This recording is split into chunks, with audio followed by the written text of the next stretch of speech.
New balls, please. New balls, please. New balls, please.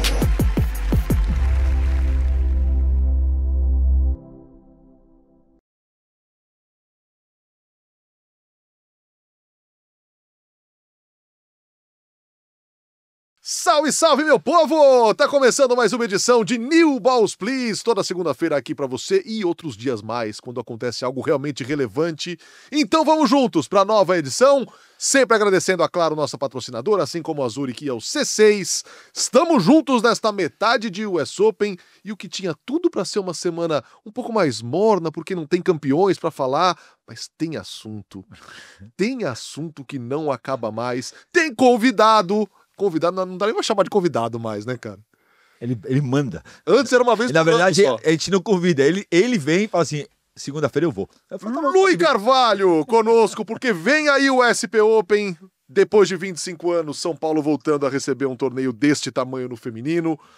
Chave recheada de brasileiras, Bia vindo de US Open com uma boa campanha, então tem muita coisa legal pra falar do torneio, pra falar de Bia, que a gente vai falar daqui a pouco. Ela enfrenta a Anisimova, a gente vai falar o pré-jogo. O Lui também esteve lá em Nova York, acompanhou de perto os jogos da Bia. Então, tem muita coisa pra falar aqui hoje. Tem a questão das duplas, Bublik e Demoliner. Tem o Daniil Medvedev rompendo com o Gilles Servara. Enfim, tem muito assunto. Vamos juntos na próxima hora, bem mais que uma hora hoje, com toda certeza. Lui, bem-vindo mais uma vez. Que alegria tê-lo conosco. Obrigado por me receber aqui, Narda. Fino, acho que eu posso zerar agora. Depois do Fino ter falado que eu mando, né, uma lenda do nosso tênis falar isso pra mim, realmente, pronto. É mais um prazer enorme estar aqui, poder falar de SP Open, do tênis em geral, da Bia, enfim. Vamos embora. Uma hora vai ser pouco, como eu tô achando.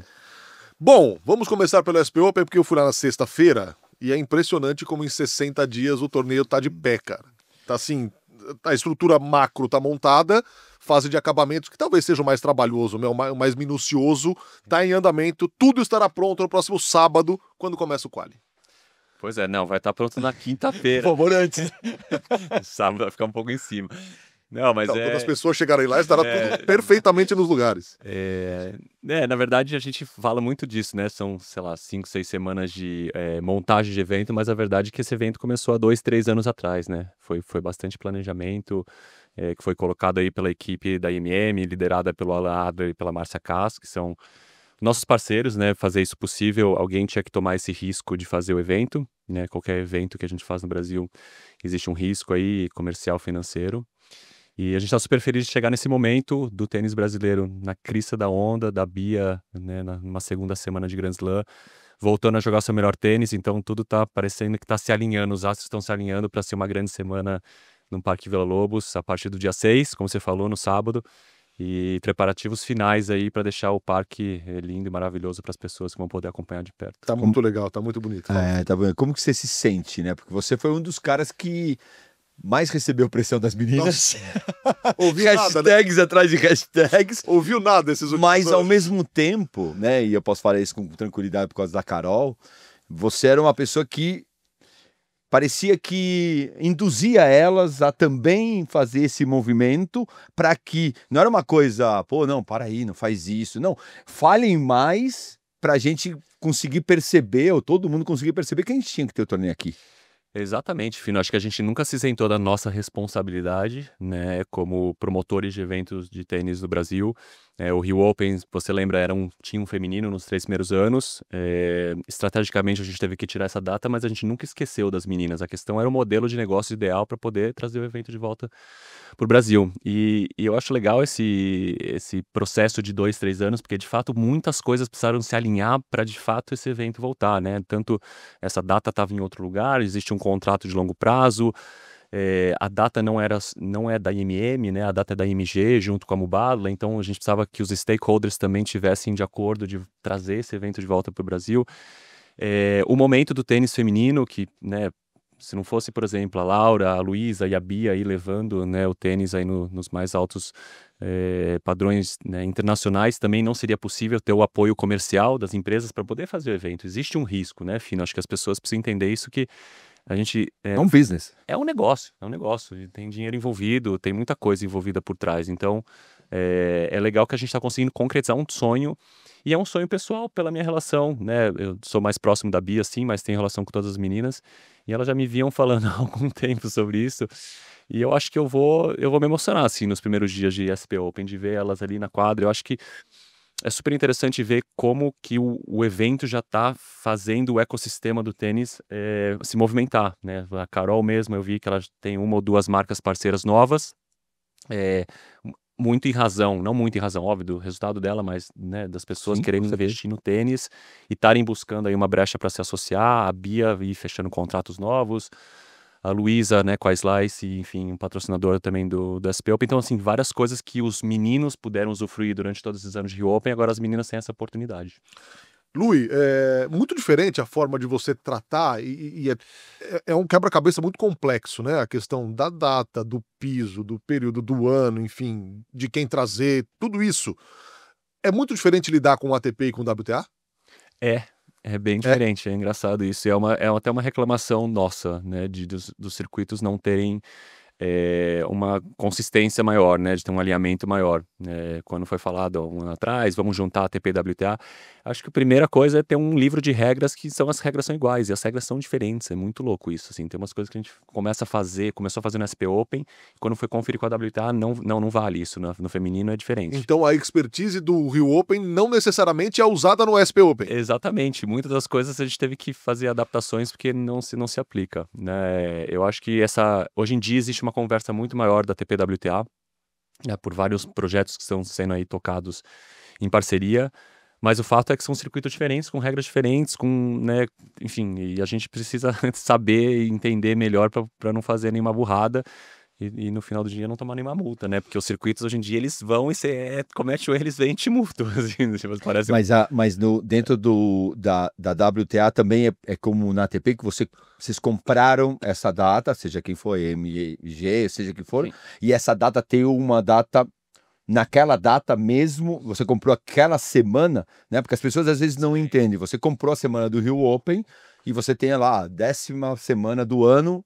Se ela cai no carnaval, não cai, é sempre essa. Você tem a 10ª. Na WTA também, vocês compraram a pós US Open, vocês não podem mudar? Ou sim? A regra de ouro é o seguinte: quem faz o calendário são os CEOs, os chairmans da TPWTA. Então eles têm a voz final, eles fazem o calendário e aí o board pode aprovar ou reprovar. Então esse é o processo. Tanto nos dois tours você compra um sanction, você compra o direito de operar um evento 250, um evento de operar um ATP 500, que é o caso do Rio Open.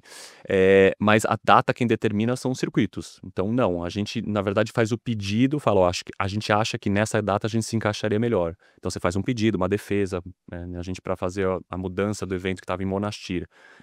Para São Paulo, você precisa apresentar o projeto, você precisa apresentar o poder econômico da cidade, você precisa apresentar uma série de informações para a WTA falar, tá, esse é um produto que pode, de fato, né, ser bem sucedido em São Paulo nessa data. Então, na verdade, por isso que você tem umas variações de datas, principalmente os 250, eles são mais voláteis. Porque quando você faz o calendário, o que acontece? Os primeiros torneios a ser colocados no calendário são os Grand Slams. Pum, plutou. Aí depois o segundo, depois tem os Masters 1000, que tem algumas especificações de data por questões. Então aí vem os 500, e aí os 250 são os últimos a serem plotados. Por isso que tem vezes que os calendários eles se variam um pouco. E os 250 mudam mais de data do que os 500 e o 1000. É assim que funciona. Agora, Lui, essa data do SP Open, ela é fixa, o piso é fixo, você olha para frente, você pretende fazer alguma alteração? Como é que isso funciona? Mas a gente sabe que na ATP isso é um negócio mais engessado, é muito complexo. Na WTA é mais flexível, por isso que eu te perguntei da diferença de trato. O que é mais flexível na WTA é porque tem menos eventos, então você tem mais flexibilidade nessa questão de janela de oportunidade de mexer. É mais fácil mexer um 250 que um 500, né? Quando você compara o SP e o Rio Open é muito mais fácil. A gente quer fazer um ano, ver como é que funciona, né? Questão de previsão de tempo, questão de público. Tem uma outra opção de uma data um pouquinho mais cedo que a gente poderia explorar para 2026, que a gente está de olho. Para US Open. Pré-US Open. Pré-US Open. Uma das questões que eu avaliei ali é que a gente jogando na semana de Guadalajara, a gente acaba perdendo algumas atletas da América do Sul que a gente gostaria que participasse, que faria sentido, né? Da Osório, da Arango, enfim, que acabam jogando 500. Então isso pra gente, quem sabe, sair competir com um torneio que não é na mesma região, pode favorecer a gente para pegar essas jogadoras. É óbvio que existe também uma questão que a gente vai conversar com a Luísa, com a Bia, enfim, para entender se nessa data nova encaixaria no calendário delas, porque a gente precisa muito Logo delas. depois da temporada de grama, né? É, exatamente. Aí eles seriam um preparatório para o US Open. Não para o US Open, mas seria um preparatório para o circuito de quadradura que vem da América do Norte. Então a gente ainda está estudando essas opções, mas aí volta na estaca zero. A gente vai ter um ano de evento, mas você vai precisar apresentar as condições, né? Enfim, tem uma série de novo coisas. processo de aprovação. Olha! Vamos atender? Não Não. atende. Só atende se for a Bia. Eu ia te perguntar a respeito de... Lógico, ainda não foi o torneio e ainda você não tem o legado que isso pode ter trazido, mas você tem muita experiência no que você viveu do Rio Open, do que vira o tênis masculino depois do Rio Open, num torneio tão importante. Como que você está vendo, primeiro, a receptividade de patrocinadores, do público que a gente viu, vocês tiveram casa lotada, uma quadra um pouco menor, mas em segundos acabaram os ingressos. Como que você vê esse movimento? Como que foi visto pelo mundo tênis, não só pelo tenista, o fazer o torneio feminino? Vamos lá, a gente tinha várias dúvidas indo, né, mergulhando nesse projeto. Tanto é que demorou, acho que 8 meses para a gente, de fato, concretizar, tomar a decisão de trazer o evento de volta. Mas, de fato, a gente está surpreso com o movimento do tênis atual, né? O tênis no Brasil está na crista da onda e a gente precisa exatamente surfar essa onda agora, descer ela a 1000 por hora. Você falou, né, do público, acho que é fácil ver da procura do tênis, né, pela venda de ingressos, comercialmente falando. Acho que não só o SP Open, mas muito dos eventos no Brasil, né, o próprio New Balls Please, com vários parceiros, mas como isso, o tênis, ele tá muito em alta nessa questão comercial. Você tem, obviamente, corrobora os jogadores, né, tanto no masculino e feminino, aí gerações legais de tenistas. Você tem o fato de ser técnicos hoje mais experientes, né? Obviamente o Gui e o Rafa aí liderando esse processo. Mas eu acho que o ecossistema do tênis como um todo tá num momento muito bom. Muitos brasileiros ocupando cargos de, né, gestão, executivos dentro do tênis. O Rafa Vestrup, aí presidente do COSAT, fez um trabalho super legal na CBT.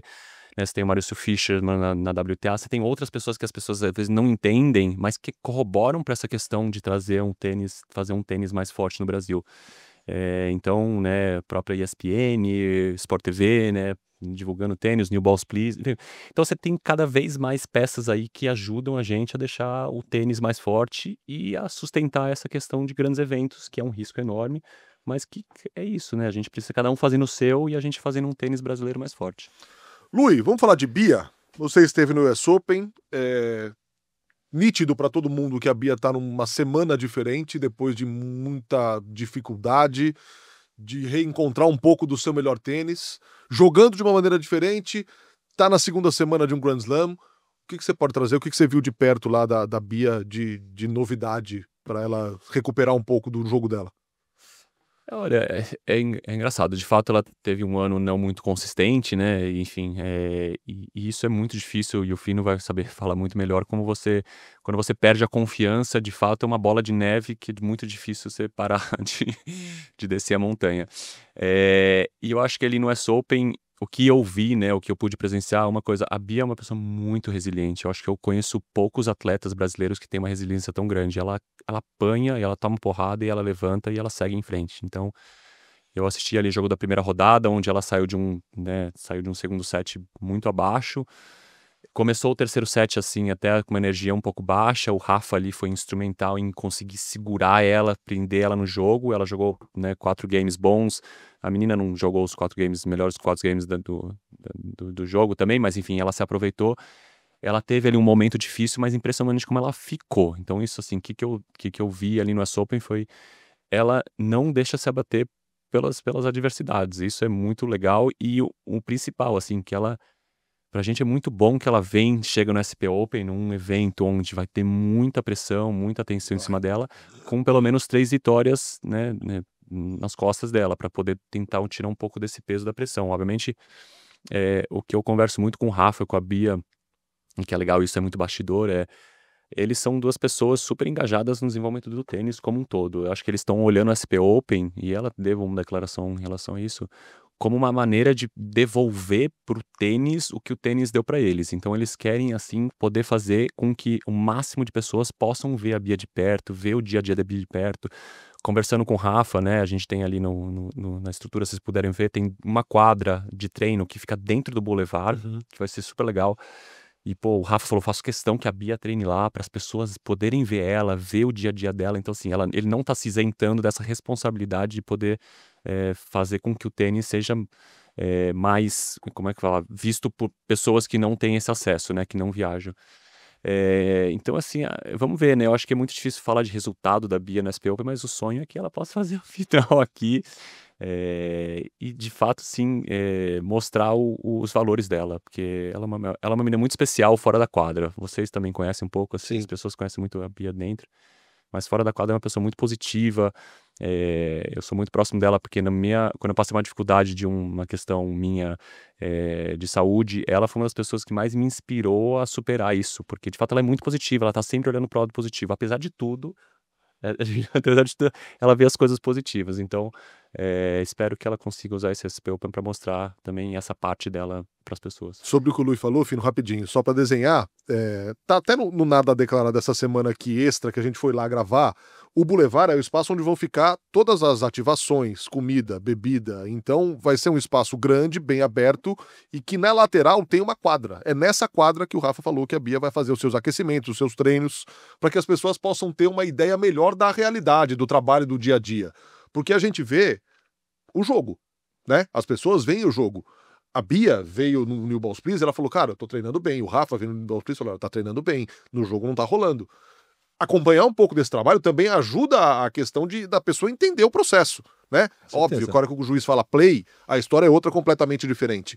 Mas o trabalho tá sendo feito. E pra quem gosta de dizer, tem que trocar o técnico, que não sei o que, não sei o que, não sei o que, é a velha história. A primeira pessoa insatisfeita quando o resultado não vem é o tenista. Se não troca o técnico, tem algum motivo. O trabalho está sendo feito.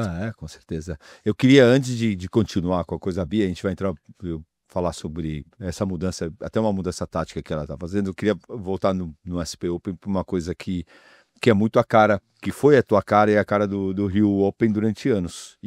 Durante anos. Vocês sempre foram muito preocupados com a molecada.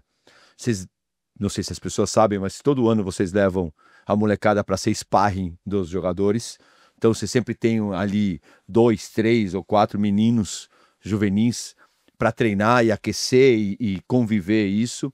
Sempre que vocês estiveram nas divididas dos convites, você sempre foi olhar para o lado juvenil ou para os mais jovens, né? Isso a gente percebe muito, entre dar para um cara um pouquinho mais, que já tem mais experiência, e dar para esse garoto que está jogando bem, se tiver coerência. Vocês sempre foram para baixo, me corrija se eu estou errado. E agora parece que você ganha um prêmio pelo que você fez no Rio Open, de você poder dar hoje um convite para Naná, um convite para Vitória, você ter a Pietra ali, ter a Lu fulana, todas, a Lu um pouquinho mais velha no sentido de Naná e de Vitória, mas como que é esse momento de satisfação e também de pressão de você botar essas meninas para jogar um campeonato tão importante? Você sente que você está sendo presenteado também? Não, com certeza, acho que é muito especial, né? Tem a história também do Alcaraz, que jogou o primeiro ATP quando era ainda 16 anos. Eu acho muito legal essa história. E eu acho importante também dizer que nada disso é feito por uma decisão minha. Eu converso muito com os treinadores, saber que momento é ideal, né? Com o Léo, para entender se as meninas estão prontas para esse momento. Então, assim, também eu sou muito direcionado pelo Penis hoje em dia, que é um cara especialista no tênis feminino. Eu mesmo fiquei afastado um pouco do tênis feminino, né? Então eu precisei muito do direcionamento deles. Então acho que a intenção vai ser sempre priorizar essa nova geração, porque acho que é onde você, né, movimenta a base. Eu acho que uma menina hoje de 12, 13 anos, ou 10, 12 anos, olhando a Naná jogando na quadra central do SP Open, fala, caraca, eu quero chegar lá. E isso é muito legal, você vai fomentando a base, que é o essencial para que essas coisas aconteçam. E assim, eu vejo muitos comentários de redes sociais, né? Eu não sou. Eu não preciso ficar longe das redes sociais igual a Bia e o João ainda. Ainda eu consigo. Só durante o torneio. Não, eu realmente gosto de ver o que as pessoas falam e existe muito essa questão, né? De quando a gente deu pra Vitória e pra Naná, vários comentários do tipo, ai, mas elas não estão prontas, assim. Cara, eu acho assim, é muito. Mais do que o jogo, o resultado, é o que elas vão assimilar na semana do evento. Não é sobre o resultado, não é sobre aquele momento dentro de quadra, é sobre os treinamentos, é sobre elas O próprio verem. João, na primeira vez que vocês deram, tomou uma pancada ali que poderia. Ah, mas por que que deu? E tudo bem, no ano seguinte já estava pronto. Porque, cara, no final do dia, se perder não tem problema, mas elas vão poder ver a rotina da Bia, ver uma rotina do Mayala, treinar com essas meninas, ver de perto os jogos. Essa é a experiência, não é só sobre jogar, não é só sobre perder 6-1, 6-2 na quadra central, enfim. É sobre vivenciar essa experiência de 7, 9 dias, que elas teriam oportunidade se não desse o wildcard, entendeu? Senão elas não se sentiriam parte. Então elas são jogadoras, elas vão ser tratadas como jogadora. E é isso, a gente vai colher os frutos lá na frente. Não tô esperando que a Naná e a Vitorinha metam semi na primeira edição. Se fizer, ótimo, mas se não fizer, tá tudo certo, elas vão continuar tendo a oportunidade dela. É muito famoso o discurso de vários jogadores dizendo que uma semana ao lado de pessoas que estão no circuito, e aqui eu vou pegar um caso extremo, quando o Ruud falava, ia treinar na academia do Nadal, passava uma semana com ele e fala, cara, eu tirei muito mais dessa semana de treinamento aqui, estando ao lado do Nadal, do que jogando um torneio menor. É que Então, a gente tá mal essa acostumado. ambientação ela é É que a gente fundamental. tá mal acostumado. Eu venho da geração que no Real Clube de Barcelona você tinha todos os melhores jogadores. Então tava o Moya, o Correia, o Alberto Costa, o Carlos Costa, Berasategui. Olha as pessoas que eu tô falando, né? Aí tinha o Galo Blanco. E todos eles treinavam de manhã e todos eles não treinavam entre eles. Eles pegavam uma molecada para treinar. E aí, de tarde, se você treinava com Juancito, o outro trocava. E à tarde ele treinava um dia com o Correia. Cara, aí pergunta, mas por que o próprio Buenos Aires dá um tênis, teve uma época que o pai do Patrício e do Lucas Arnold era o Henry, era o chefe de lá, que ele tinha um celular, o começo da época de celular, telefone, sei lá como chamar, e bola. E aí você tinha uma regra, até 300 do mundo ou 400 do mundo, você tinha quadra ali. E a molecada, e o que o Henry fazia? Ele ligava pra molecada, falava assim, olha, tá o Coria querendo treinar, tá o Pérez Roldan querendo treinar. Lui, você é jovem, você quer treinar? Não, eu quero, que horas? 10 horas da manhã. E ele casava isso. E infelizmente, um dos grandes problemas que a gente sempre teve, que foi uma coisa que eu sempre quis e falei pro Pardal que a gente precisava fazer, é trazer. O Brasil é muito grande, tem muitas cidades com muito tênis. Mas isso que faz a convivência das meninas durante uma semana para mim, tá comendo e pedir um refrigerante no almoço e olhar para o lado e tá ela com água, tá Bia com água, tá a Zarazua com água. Aí você tá ali com refrigerante, tipo assim, eu acho que... Aí você tá com um pedaço de bolo de chocolate e você tá do lado da Bia e comendo uma frutinha. Aí você olha ai meu Deus do céu. E esse exemplo já te marcou, né? E já falou, o Rio Open é isso. E a gente briga com a molecada, e eu dou cada espetada na molecada quando eu vejo, eu falo, cara, para de comer olhando o prato, olha pra... Onde você tá, tem o Alcaraz ali, tem, na época, Ferrer, Nadal, Aliassime, o Aliassime foi, pô. Passou pelo... A molecada, ninguém lembrou do Aliassime, mas ele tava no Rio Open. O Zverev esse ano, cara, aprende com os caras. Os caras só fazem coisa certa. Um ou outro é o Bublik. Las Vegas, o Alcaraz. Mas o Alcaraz, a gente brinca com isso, mas não é um erro isso. Não. Isso é um... Cara, ele normalizou a balada, velho. Ele normalizou a balada no esporte de alto nível. Cara, pode no ser que Rio não. Open ninguém sabe. Open tá jogando o Luiz aí, não cara. deixa sair. No Rio Open, nenhum atleta pode sair. O ano que vem vai ser tranquilinho no carnaval. Vai Carnaval. ser suave. Ninguém pode ir no carnaval. Eu não vejo nada. Todo torneio é seco. Eu tenho certeza que ele já tá preocupado com gente pedindo pra desfilar na Sapucaí, pra aparecer lá com a roupa da velha guarda. E isso aí, ó, já Vai ter aconteceu. ala das baianas e vai ter A ala dos tenistas, ala com do Rio certeza. Open. Pode fazer ala Certeza. do Rio Boa Open. ideia, boa ideia. Né? Todo mundo de raquete. do Rio Open. Bloquinho do Rio Open. Ou a própria né, escola. Muito bom. Fino, vamos falar da Bia, que enfrenta a Anisimova hoje. Muita gente querendo ouvir a respeito da campanha da Bia. E você falou aqui de mudança tática. E a Bia jogando de uma forma mais segura e se dando muito bem. Tá na segunda semana aqui, depois de resultados muito complicados. E eu acho que é legal também o Luiz. Pra quem não sabe, o Luiz joga um belíssimo tênis e jogou um belíssimo tênis, né? E eu acho que tá muito evidente qual é o motivo disso. Aí você tem que entrar no time, conversar com o Rafa e conversar com ela. Mas ficou muito evidente que ela tirou a bola, né? Eu treinei muitas vezes com a Bia e sempre escutei o Rafa por ser uma... O que eu sempre escutei? A Bia tem... Todo tenista tem uma característica. Eu tinha uma característica defensiva. O Guga tem uma característica ofensiva. O André Sá é uma característica ofensiva. Então, cada um tem a sua característica.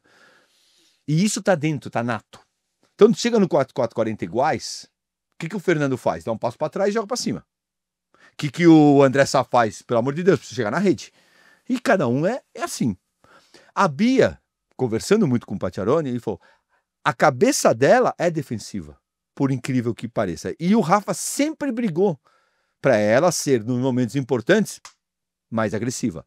E sempre, eu acho que sempre foi uma briga interna da Bia, de ter que, no momento importante, sair um pouquinho, porque ela percebeu que não dá para jogar. Porque ela é muito grande, ela é mais lenta do que uma Sarehane, ou seja quem for, uma Caiga. Então, ela precisava ser agressiva. Só que com o que eu vi essa semana, que me chamou muita atenção, é que ela deu um meio passo para trás, fugiu mais da esquerda e fez a bola entrar mais. Eu brinco, eu tenho uma coisa que eu adoro, conversando com as pessoas, que tênis se joga 1 metro, se faz uma leitura de 1 metro de linha, como se tivesse uma linha imaginária 1 metro para dentro. E a partir do momento que você não está jogando bem, a tua linha não é mais a linha normal, é a linha de 1 metro. Então você tira a possibilidade, porque atrasei um pouco, ela saiu 30 centímetros, não, ela continuou dentro. Porque a tua cabeça...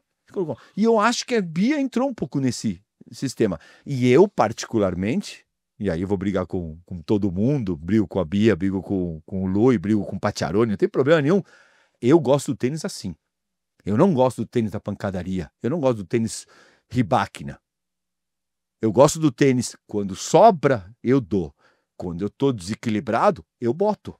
Mas é lenta. Tudo bem, mas você vai dar o ponto de graça ou vai fazer a menina te ganhar o ponto? Eu prefiro que ganhe um ponto de mim. E eu acho que a gente viu a Bia jogar o Billie Jean Cup errando. E a gente do lado ali falou assim, mas quando o cara vai segurar uma bola dentro da quadra e vai jogar com o cotovelo e vai fazer a adversária? Aí quando tava com a corda aqui no pescoço, ela botou 3 bolas, a Solana se arregou. E ela ganha.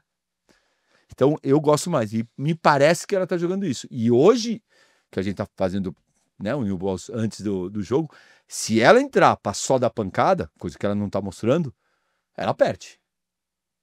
Ela tá jogando com a menina que mais uma das que mais batem, mas que mais erram também. Vou fazer o advogado do diabo, exatamente. Tem dois aspectos aqui. Primeiro, ela vai enfrentar, quiçá, a melhor devolução da campanha até aqui. Contra uma jogadora que bate muito na bola. Uhum. Ou seja... Que erra muito. Então, mais risco, mas ao mesmo tempo, não é um risco você se permitir ser atacada por uma jogadora que bate tão forte. Mas quem falou que você vai ser atacada? Porque esse é o ponto onde a minha grande discussão com a Carol, e no momento que até ela acabou indo para a Argentina. Assim, todo mundo falando, Carol, você tem que bater mais na bola. Aí o que a Carol fez? Entrou em cima da linha, pisou em cima da linha e começou a jogar de cima para baixo. Eu falei, querida, tampa de garrafa, não, sai e entra. Quando tá difícil, joga para cima, aí dá um passo para frente e bate. Não tem nada a ver, eu vou só dar pancada ou eu vou só botar para cima. Isso não existe no tênis. Isso para mim, né? Por favor, me ajude, mas isso não existe. Se eu tô acuado, eu vou dar uma porrada daqui? Não. Para cima, para jogar você para trás, para a bola sobrar, para eu entrar de cima para baixo. E eu acho que a Bia vai ter que fazer isso hoje. Começar tá. A menina joga mais que ela, né? Assim hoje. E tá com mais confiança. Na porradaria, você Na porradaria. Então você joga uma alta, usa de canhota alta, pum, a bola sobra, porque, pô, aí a próxima, pum, você mete. E aí uma menina que só tá no tempo, erra mais. Não sei. Não, Falei assim, muito. Eu não quero entrar na seara técnica, porque eu não sou técnico de tênis. Eu assisto como um. Mas você jogou, né, Luiz? Sem humildade, mas você é o cara que entende de tênis e jogou, tá tranquilo. Uma coisa assim que de repente a gente também não fala muito é que hoje em dia os técnicos eles têm muitas informações, muitos dados, então as jogadoras entram na quadra com um plano tático muito mais embasado em informações do que você falou, não sei como é que as pessoas tentavam jogar com você, filho. Vou jogar pela esquerda, mas qual a porcentagem de pontos ganhos quando eu dou alvo pela direita? Então, essas informações, hoje em dia, o Rafa tem tudo. Então, né, no dia ali, você vê, a Bia vê os jogos dela, estuda as adversárias, eles estudam os adversários. Então, às vezes, você tá falando dessa questão de jogar um pouquinho mais alto, acho que deve ter alguma coisa em relação, eu falando sem o Rafa, um foco falso de confiança, bota o jogo, faz mais 1, 2, 3 bolas, tenta entrar no ponto. E uma das coisas que eu acompanho a Bia é que, às vezes, se ela não vai também muito agressiva, ela tem essa tendência de ficar muito defensiva. E aí, se ela fica defensiva, ela tem dificuldade de voltar a ser agressiva. Então, é como você acha esse equilíbrio, né? As pessoas, o João Fonseca, por exemplo, é um exemplo. Ele consegue jogar na defensiva e na agressividade, ele muda muito rápido. A Bia já tem mais uma tendência de ficar muito passiva no ponto. E aí você falou, ela é um pouco mais lenta, ela tem mais dificuldade de ganhar os pontos. Então, o trabalho do Rafa é muito esse, é deixar ela um pouco mais regular, mas não perder a agressividade, né? A gente viu isso nos torneios da grama, ela tem que, se a bola sobrar, você falou, eu adoro essa questão, eu também concordo com você, não tem que ser só pancadaria, tem que ser pra frente, pra trás, pra frente, pra trás. A Bia é exatamente essa é a chave do jogo, quando ela consegue fazer esse pra frente, pra trás, natural, é muito difícil ganhar dela. A questão é quando ela fica muito pra trás e aí ela começa a perder o controle dos pontos e aí é difícil pra ela voltar no jogo. Jogada segura Zurich da semana aqui no New Balls, Please. Vamos falar exatamente de Beatriz Haddad Maia, Fino. As alterações no jogo dela que fizeram a Bia ir à segunda semana de um Grand Slam, disparado o seu melhor resultado em Majors na temporada e garantindo que o US Open seja, em desempenho, o melhor dela na carreira até aqui.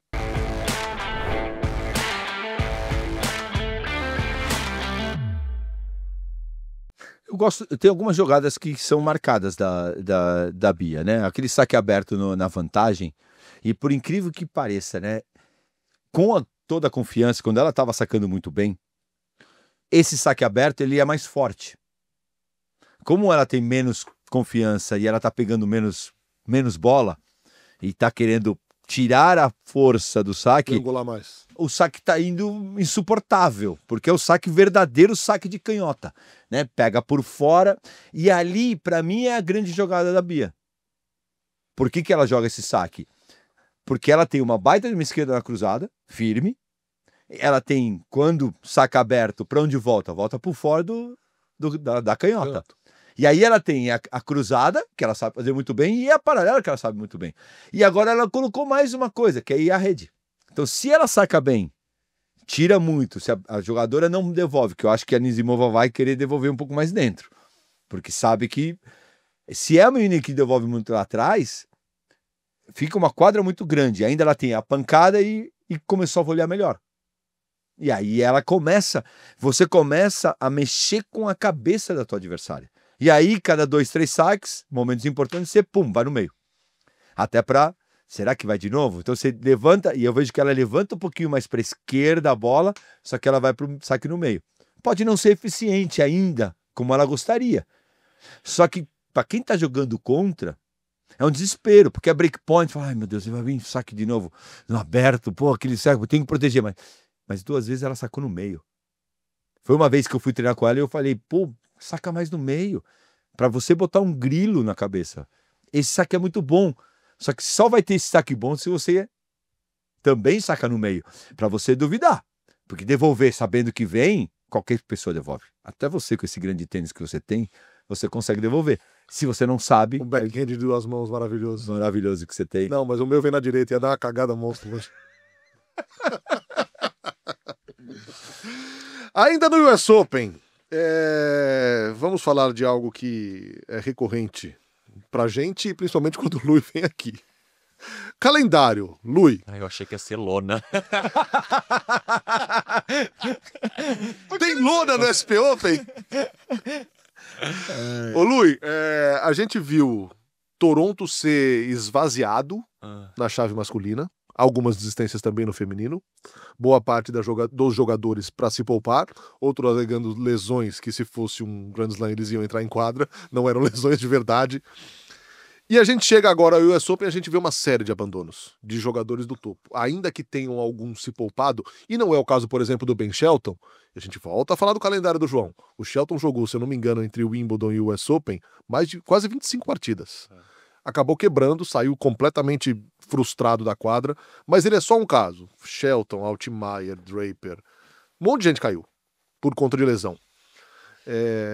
A gente ouviu no ano passado uma grita muito grande dos jogadores.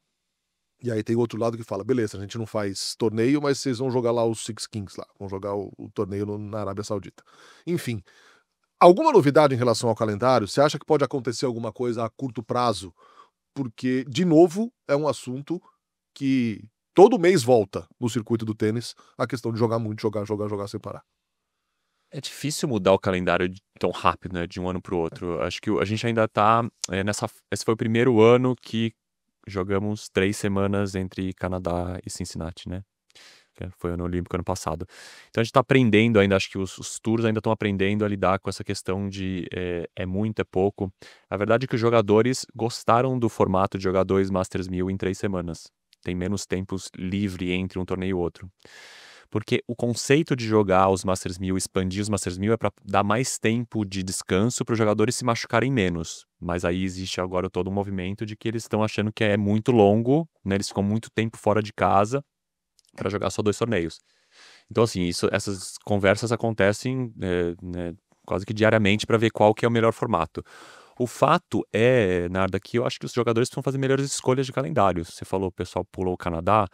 Óbvio que não é ideal pular o Canadá, mas que bom que tiveram uns que pularam o Canadá para se poupar, para poder chegar mais fresquinho no US Open. Infelizmente, são as escolhas que você tem que fazer. E aí, quando você fala, né, de lesões, assim, que eu vi que o US Open teve bastante, já é essa última parte do calendário. É natural, não sempre mais delicado. Vou falar que é natural, mas de fato os jogadores já estão chegando já no limite ali do corpo, da exaustão, e aí o corpo começa a dar um pouco de defeito. Então, o que eu acho? Eu acho que precisa esperar só um pouquinho mais, quem sabe mais um ano, né? Não esperar e não fazer nada, mas começar a ver dados, né? Eu sou um pouco mais presente nessa questão da WTA. Os dados para ver o que de fato podem fazer de mudanças no calendário para poder evitar lesões, né? Então, outra coisa que tem jogado um pouco contra os jogos estão mais longos, né, que era 10 anos atrás. A bola é mais lenta, a quadra é mais lenta, os pontos duram mais, os jogadores estão mais rápidos, ou seja, os pontos demoram mais para acabar, até por conta deles, né, de serem mais precisos, de serem melhores jogadores. Defendendo muito melhor. Então, tudo isso é levado em consideração, né, o shot clock, né, como isso afeta o jogo. Tem uma série de dados que estão sendo avaliadas e eu acho que em algum tempo o tênis vai precisar de fato de uma mudança. Né? Qual é? Tem zilhões de ideias. Aqui numa hora não seria possível discutir. Mas de fato, em algum momento vai precisar, porque senão esses caras vão quebrar. Né? Eles não vão aguentar nesse ritmo. Vou te fazer uma pergunta difícil. Assim, é muito mais um achismo barato do que. Mas, se você tivesse a oportunidade de conseguir entender daqui a 10 anos o tênis, né? A gente tá vendo o tênis, né, encavalar, né? Enlouquecer. Sim. Como que você vê o calendário daqui a 10 anos? Pela tua experiência de board, de conversa, de direção de torneio, de jogador, como que você... Óbvio, pode ser que nunca aconteça porque os jogadores não querem, porque os diretores acham que é legal, porque a grana não vai ser, mas como que você vê o tempo? Porque a gente vê que a NBA tem a sua season, o NFL tem a sua season, e outros esportes como tênis, como futebol, é aquele loqueiro o ano inteiro.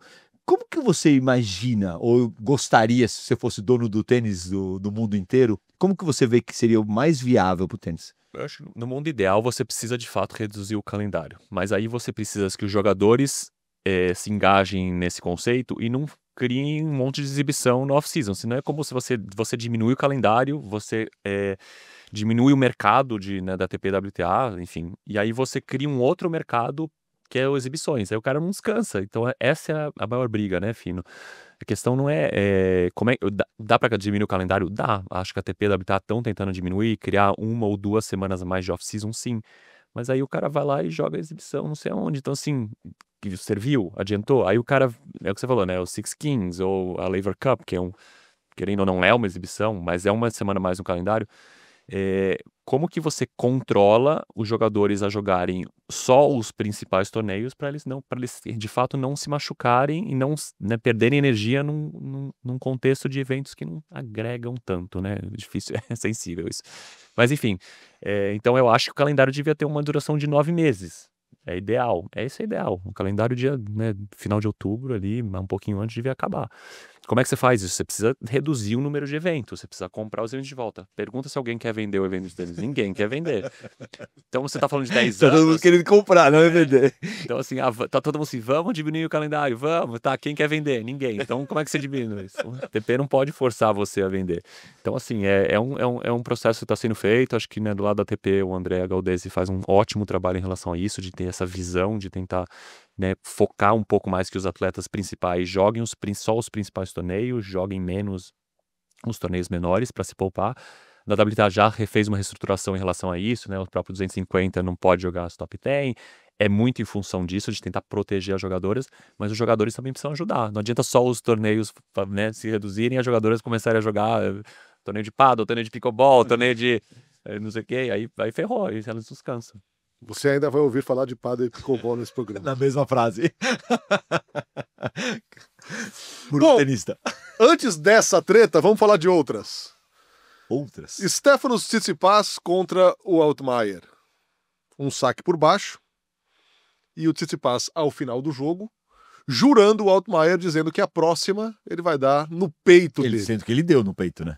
Ele acertou bem bonito. Na próxima, na cabeça, então. Na testa. Luiz, saque por baixo é ofensivo sempre ou é tática às vezes? No caso, só quando você perde o jogo, aí ele é ofensivo. Se ele tivesse ganhado... Pergunta pro Foquino no Rio Open contra o Wilt se fez um burburinho, aquele saque por baixo. Tá dando... Cara, não tô entendendo, essa galera tá muito assim... Pirada, né, cara? Cara, botou a bola dentro do quadrado, do jeito que você bota, não me parece, o ponto tá começando. Não, ali é um pouquinho de falta de, enfim, de controle emocional, porque o Altmaier não fez nada errado e ele ficou só chateado que perdeu, é isso. Mas eu acho isso, é a derrota, né? Eu tava pensando sobre isso, eu acho que antes, essa treta acontece e sempre aconteceu. Se não, pergunta pelo Lanal e quase me bateu, quase me destruiu porque eu enchi o saco dele no jogo e ele sacou 8 saques na minha cabeça em Barcelona. Só que antes não repercutia. Essa treta sempre vai ter. Tem na TV. Do cara que pediu um negócio que você não gostou, e de repente você foi lá e conversou com ele. O problema é que hoje é um Big Brother.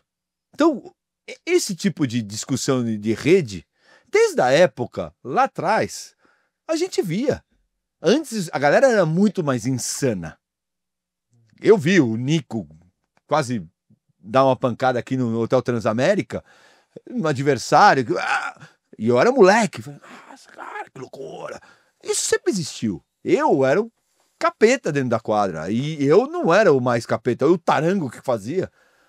Só que antes, a repercussão não era tão grande. Era muito menor. Agora, é um papel de desespero do Stefanos, né? Infelizmente, ele não está conseguindo. E olha, não sei se o Goran tem razão ou não, quanto que ele trabalha ou não, aí jamais eu posso falar, mas também não trabalha. Não sei. Mas ele não está conseguindo.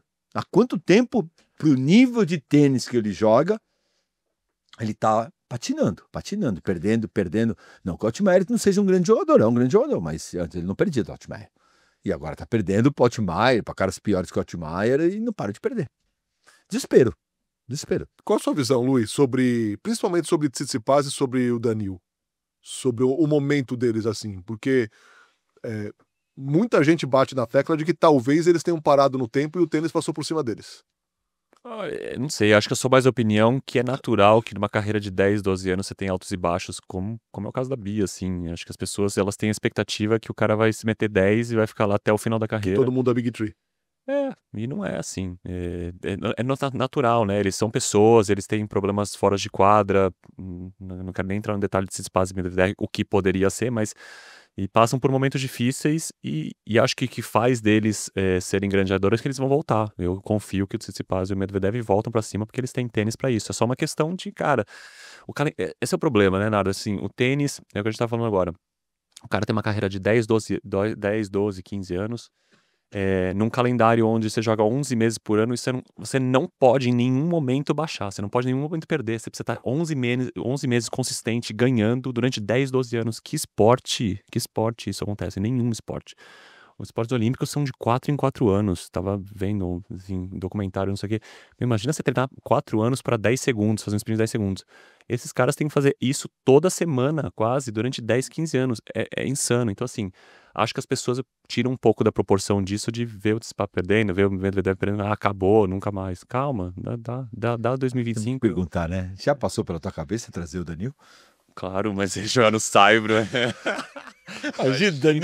Depois que ele ganhou Roma, depois que ele ganhou Roma, normalizou. Olha, Daniil no carnaval e nesse momento que ele tá vivendo.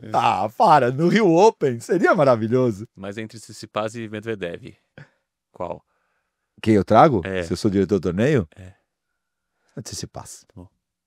Tá bom, eu acho que o Daniil é mais atração, assim. Vocês podem mandar, por favor, respondam pra gente. Eu acho que o Daniil é mais atração no aspecto loucura. Já que estamos falando dele, anunciou o fim da parceria com o Gilles Servara. 8 anos de parceria pro Daniil.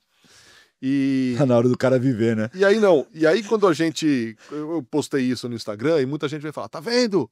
Quando é um estrangeiro, vocês não ficam falando que tá errado trocar de técnico. Mas eu acho que é uma coisa, outra coisa, outra coisa. Completamente diferente. Completamente diferente. Essa é uma parceria de 8 anos, que já rendeu um título de Grand Slam, que já rendeu o número 1 do mundo. Que o Daniil precisa colocar coisas novas no seu jogo, e a gente fala isso faz mais de ano, hein? Né? O momento do Daniil, assim, a grande característica do Daniil é ser um cara muito sólido, já não é possível. Há um desgaste de relação que, de repente, nos outros que a galera tá falando, tanto do Pacciaroni quanto do Gui, não há. Pode você achar que baixou um pouquinho ou estabeleceu um pouquinho. Na visão das pessoas, da minha não. Mas no caso do Servara, já a treta já mandou embora 20 vezes, você já vê que a coisa é cansativa. O episódio que ele manda o Servara sair da quadra e ganha o jogo, o cara aguentar. É legal quando o técnico fala, não vou sair, não sai dali, não vou sair, vou ficar. Aí você já vê que, tudo bem, eles são assim, eles se entendem assim, mas tudo certo. Mas quando você já começa ali, você já vai no limite. E o Medvedev tá no limite. E eu acho que é o que você falou. É ele, não é a gente achar que tá certo. Porque se amanhã a Bia ou o João fizerem um movimento, a gente não vai bater palma ou criticar. Porque é o movimento deles. Eu fiquei 7 anos e meio com o Pardal. O Pardal me deu tudo. Semifinal de Roland Garros, os títulos de ATP, tudo o Pardal me deu. Só que chegou um dia que eu olhava pro Pardal e eu não queria mais escutar o Pardal. A gente continua sendo amigo. Pra caramba. Só que eu olhava pro Pardal e falava, Pardal, pelo amor de Deus, não fala mais. E se ele falasse saca aberto, sacava fechado. E cheguei um dia e falei, cheguei em Zagreb e falei, Pardal, precisamos cortar. Ele tomou um susto e falou, beleza, só que eu não deixo você antes de Roland Garros. Aí fomos para Roland Garros, eu fiz 3ª rodada com o Agassi, esse jogo com o Agassi. E mesmo assim a gente split. Porque não dava mais a relação. A gente volta no negócio que o Luiz falou, né? 8 temporadas, jogando 11 meses por ano, viajando 11 meses por ano com a mesma pessoa. Haja saco, velho. Imagina, café da manhã, almoço, jantar, viagem, E o aeroporto. Pardalzinho aquele jeito. Nossa. A Dani deve estar vendo agora, o Pardal também. Pouco bravo ele no computador. Mas e eu também não sou fácil. E também ele me pegou mais Nem moleque. é fácil com um nível de convivência desse. Não, e ele me pegou mais moleque. E depois eu era 25 do mundo. E aí você tem outro patamar. É difícil porque você lidar com. É que nem um torneio. Você lida hoje com o João como moleque e hoje com o João como estrela. Existe ele não pode ser o mesmo Lui, diretor de torneio, que tratava o João de uma maneira e agora vai ter que tratar de outra. E ele tem que se adaptar. E a gente tem que se adaptar. E o técnico tem que se adaptar. E o jogador tem que se adaptar. E isso que cria até uma hora que você fala, no nosso caso, o técnico e o jogador fala, cara, acho que agora é hora de a gente se abrir. E normalmente, quase sempre, tá tudo certo, bora. Tanto que o Pardal foi treinar o Marcelo Rios, já que era um cara difícil, ele pegou um cara um pouco mais.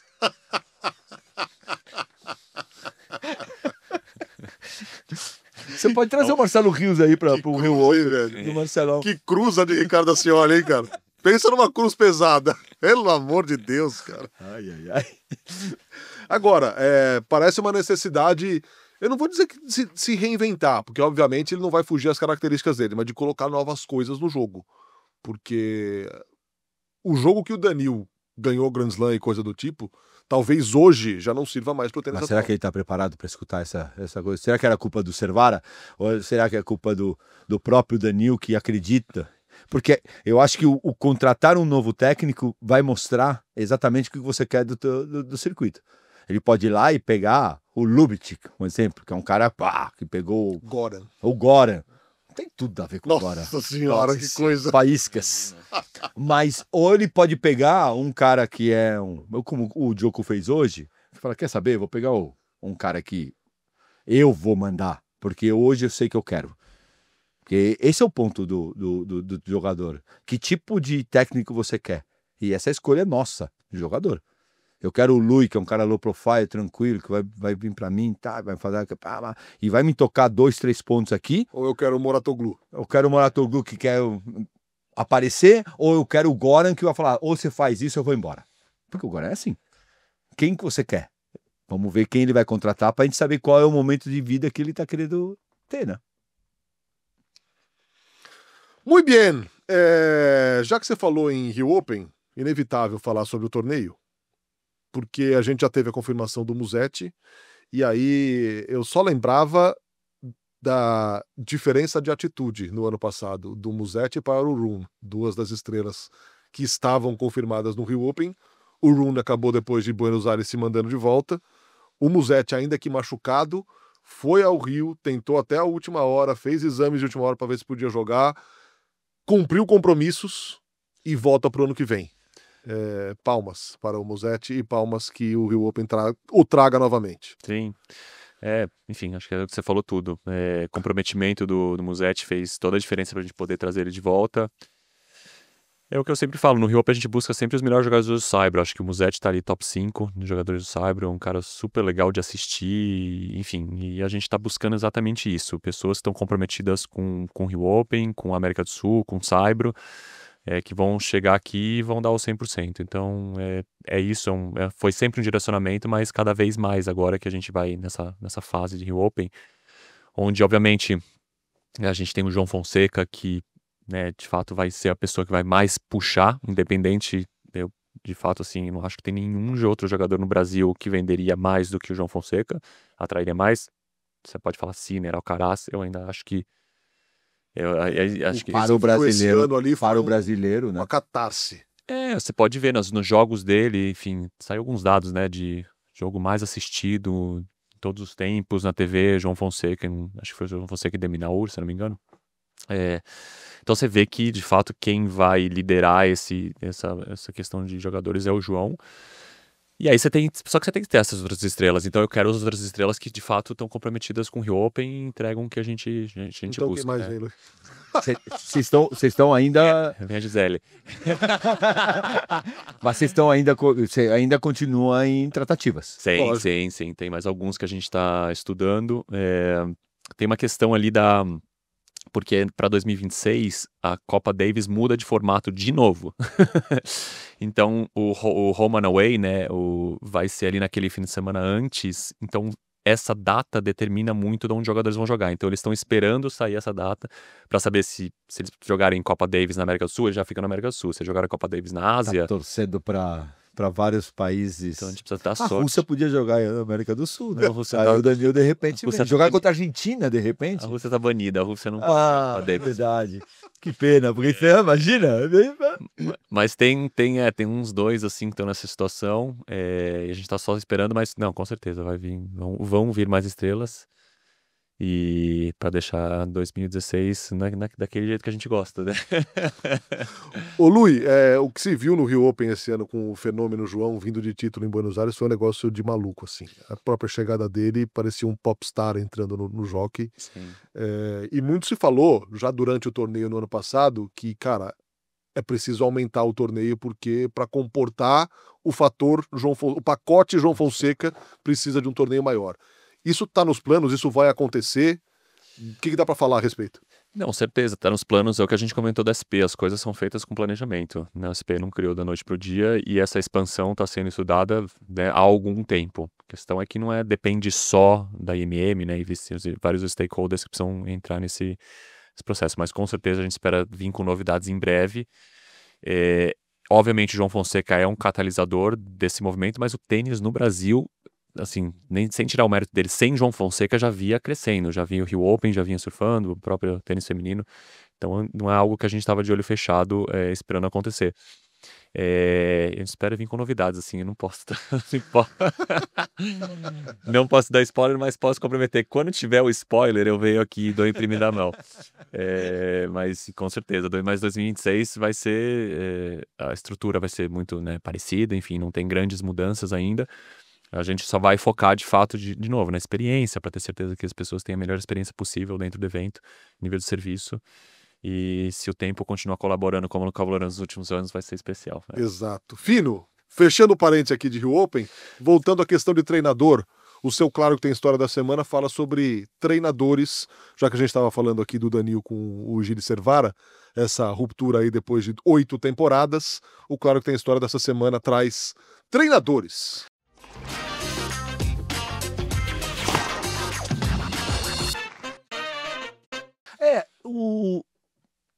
Eu acho que eu fui moldado pelos treinadores, né? Todo mundo é educado, né? E eu aprendi a ser esse cara que eu fui dentro de uma quadra de tênis e fora dela, muito pelas pessoas que passaram pela minha vida, né? Pelo Nunes, pelo Marcelão Meyer, pelo Gringo, pelo Baby, pelo Pardal, obviamente. E caras muito importantes que foram me ensinando, e a gente vai aprendendo e muitas vezes não vai entendendo certos valores ou certas coisas. Teve um treinador que me pegou no momento mais difícil da carreira, que é Argentina, de 15 a 18 anos, que é o final do juvenil, mas principalmente eu contratei para ser o meu treinador no começo do profissional, que é o Dani Musaki, o Daniel, lá no Rio de Janeiro, que ele era um cara extremamente de fala tranquila, fala branda, mas um cara muito, dentro da quadra, muito firme, muito rígido no sentido de ter que treinar bem. E me veio à cabeça, na hora que a gente estava falando sobre Servara, sobre Medvedev, uma história que eu vivi no Clube Fluminense, que eu treinava lá com ele, junto com o Ale Almeida, que era um garoto que acabou virando número 1 do Brasil 18, que treinava com a gente. De um dia, treinando em janeiro, com 35 graus, típico do Rio de Janeiro, e a gente ficou mais de 3 horas e meia na quadra, treinando. Assim, arrebentado. Uma das vezes que eu mais duro treinei na minha vida. E quando eu fui dar a mão pra ele, valeu, belo treino, ele fala pra mim, parabéns, Fernando, pela tua hora e meia de treino, foi maravilhosa. E aquilo me deu, né? Você treina 3 horas e meia, quase 4 horas, tá morto, e o teu treinador olha pra você e fala, parabéns, 1h30. Eu, assim, 1h30. Falei, cara, fiquei quase 4 horas, você me deixou quase 4 horas com 40 graus de calor, você vem falar de 1h30? Ele falou, você sabe a diferença entre treinar e estar realmente treinando? Você ficou quase 4 horas dentro da quadra, só que você treinou 1h30. A outra hora, 2 horas, você não treinou. Você viajou, você reclamou, você achou desculpas, você brigou comigo, você parou para tomar água durante 20 minutos, 10 minutos. Nos dias de hoje poderia, na época não existia, mas ficou mexendo no celular. O treino mesmo foi 1h30. E no dia que você conseguir aproximar isso, você vai ser realmente um verdadeiro tenista.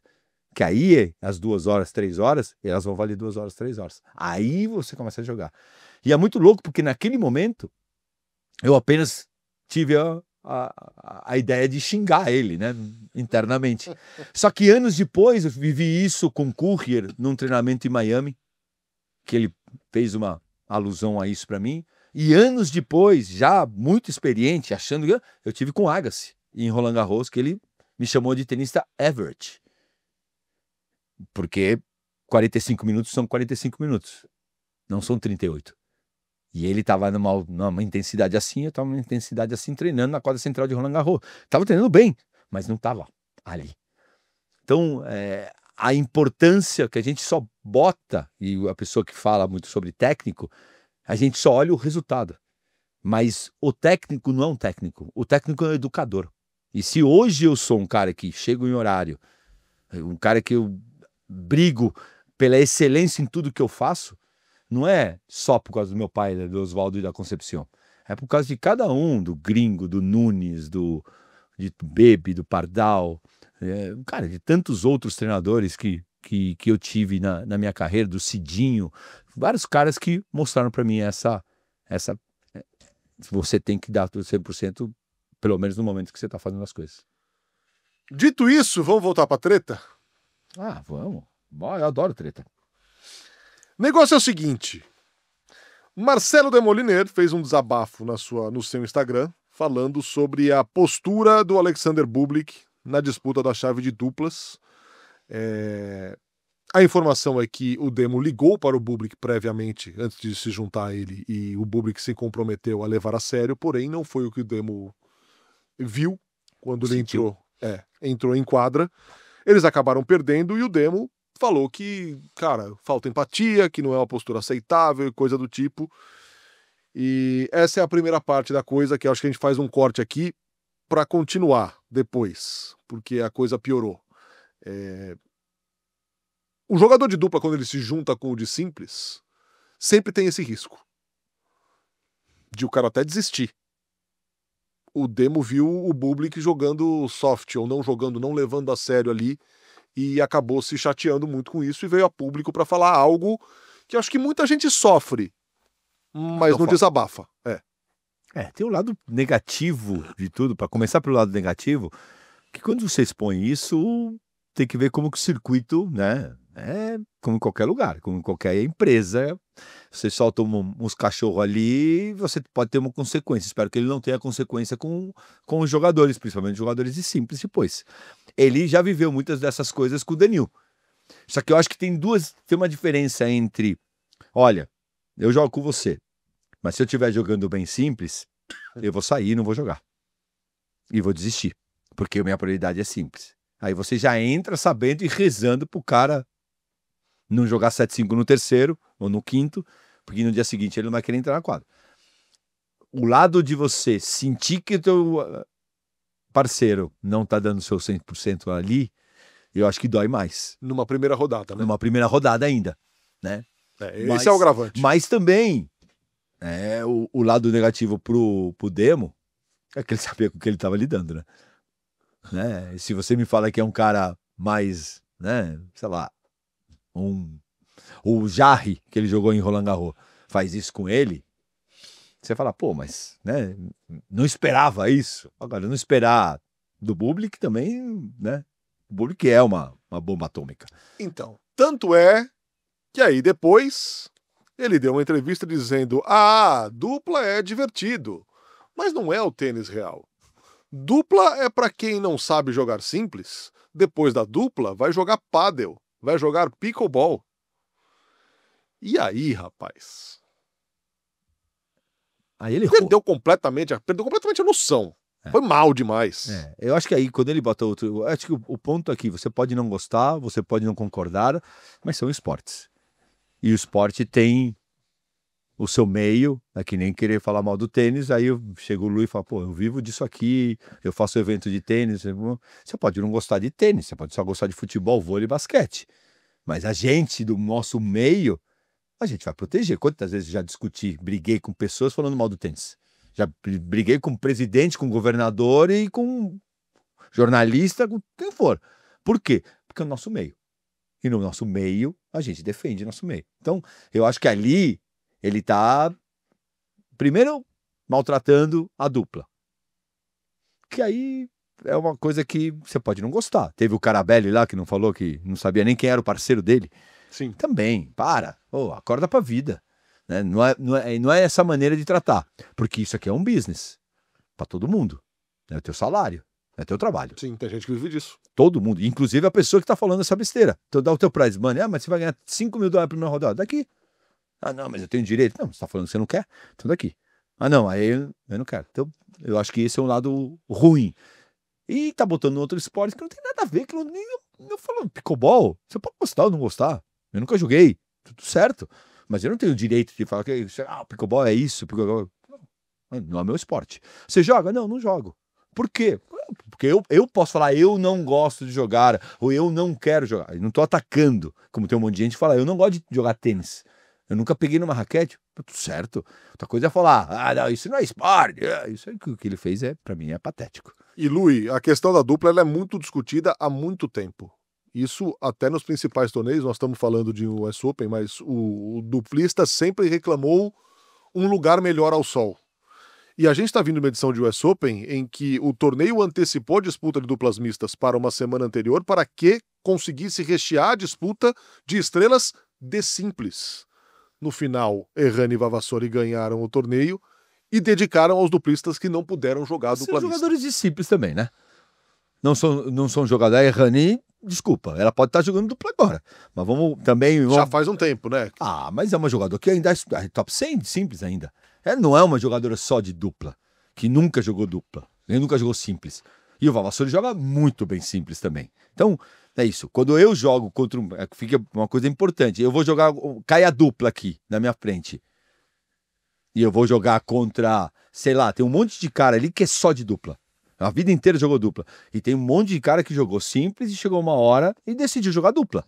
E o cara que joga muito bem simples, jogou muito bem simples também. Né? O Vavassori é um cara que joga a top 100 há muito tempo. Então, eu não acho que eles sejam... eles são os duplistas. Eles estão ajudando a dupla. A Errani é perto de 300 de simples. Agora, mas hoje. Até ontem estava 100. Sim. Né? Fez final de Roland Garros. Foi final de Roland Garros. Essa é uma discussão que daria para passar a próxima hora, mas o fato é, Narda, assim, que o produto duplas precisa ser reformulado, né? Isso mostrou a questão das duplas mistas, mostrou o que faz quando você traz jogadores de simples para o produto duplas, o que faz com as duplas. As pessoas querem acompanhar, querem ver. Hoje, quer dizer, em 2024 ou 2025, eu já perdi um pouco a data.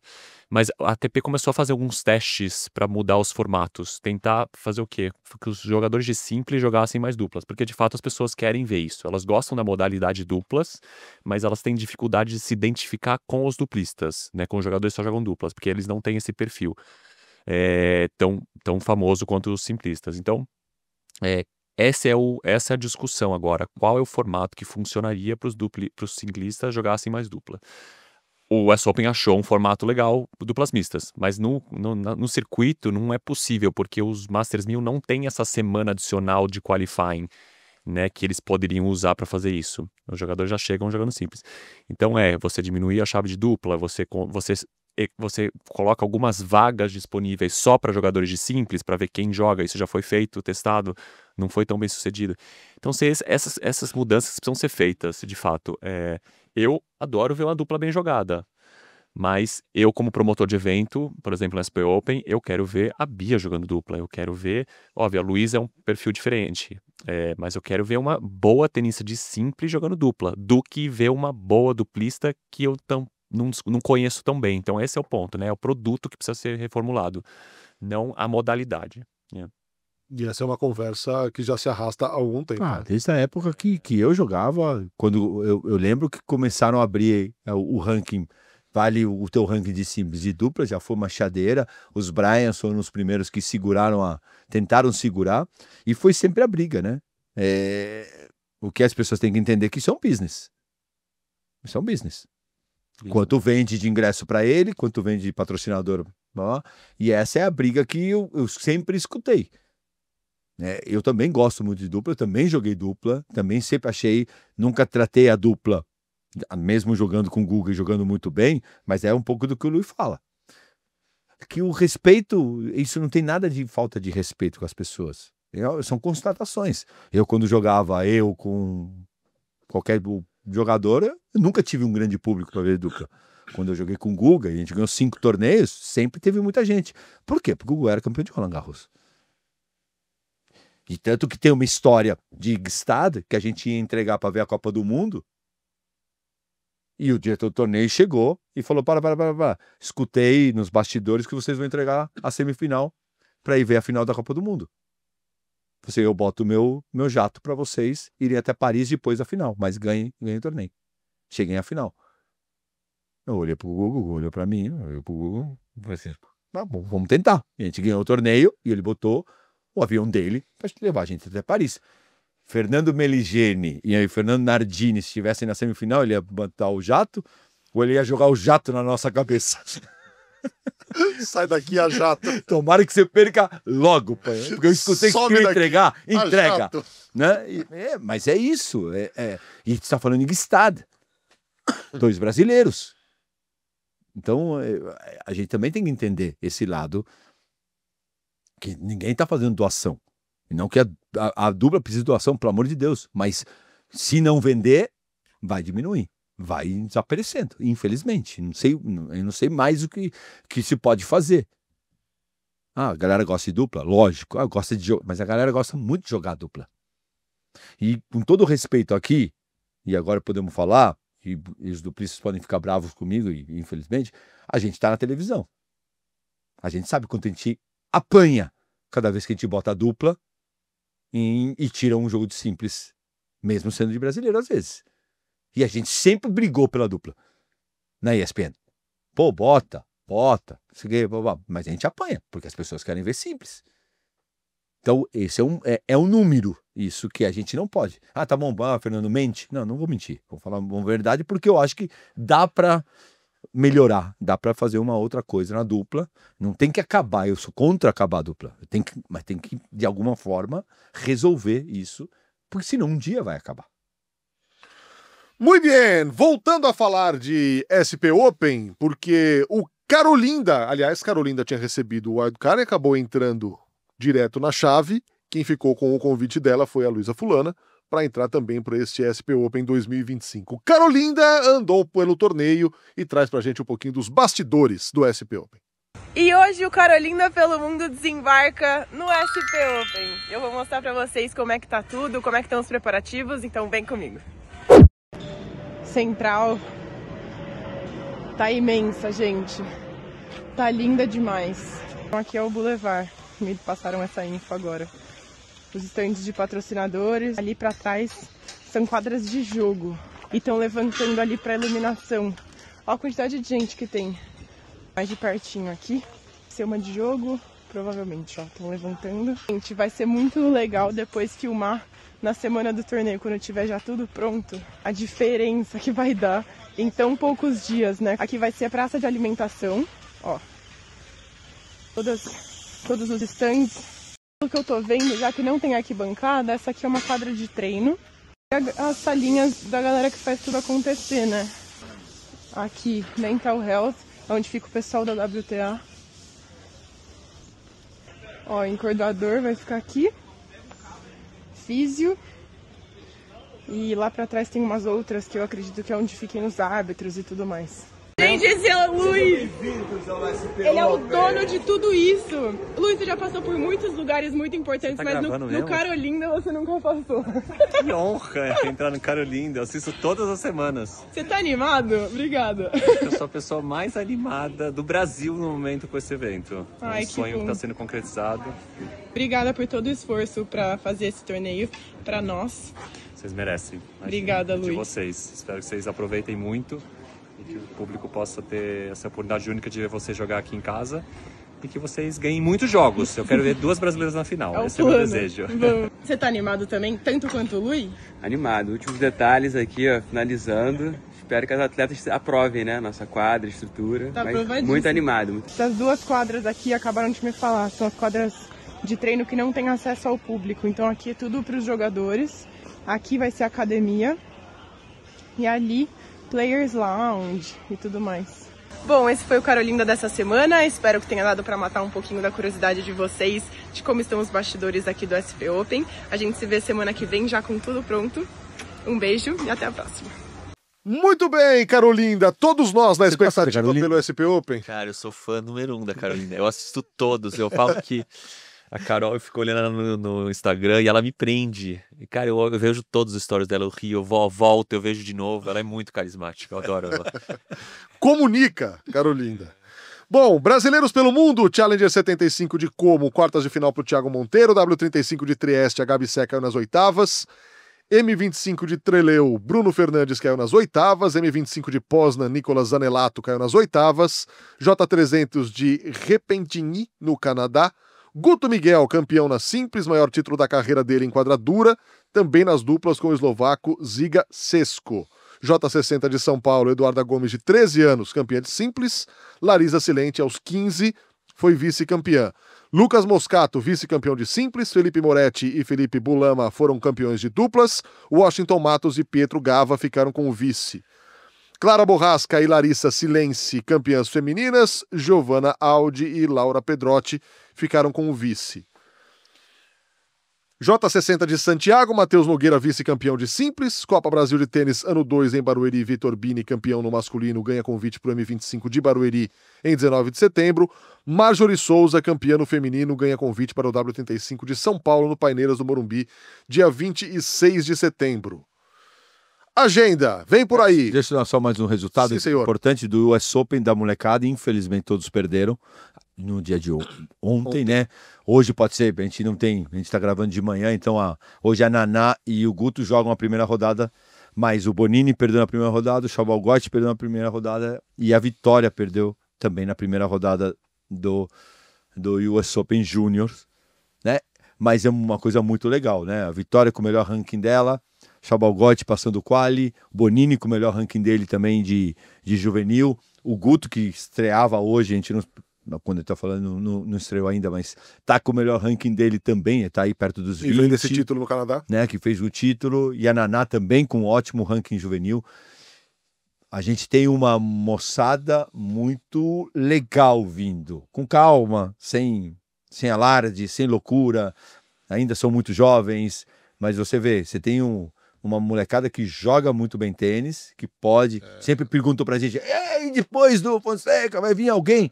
Calma, tem gente boa, né? Tem muita gente. O legal é que não é um nome isolado, né? Tem uma galerinha aí subindo degrauzinho por degrauzinho. Cada vez mais, e é isso que a gente sempre pede para a confederação, para as federações, para os patrocinadores que hoje tem mais, é cuidar dessa molecada, porque ter bons juvenis, a gente sempre teve.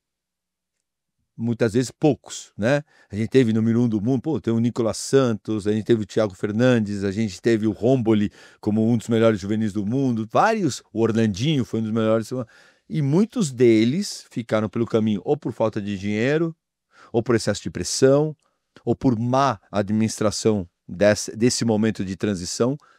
Então a gente precisa olhar eles com carinho, porque a gente hoje tem vários jogadores, tem o Story, tem vários meninos que jogam muito bem, alguns melhor, outros mais na frente, outros vão demorar um pouquinho mais para chegar, mas para ter meninos dentro do 100 e meninas dentro do 100, a gente tem a rodo ali. Não vejo impossível, só que precisam parar que esse funil né, seja tão, o finalzinho dele tão estreito.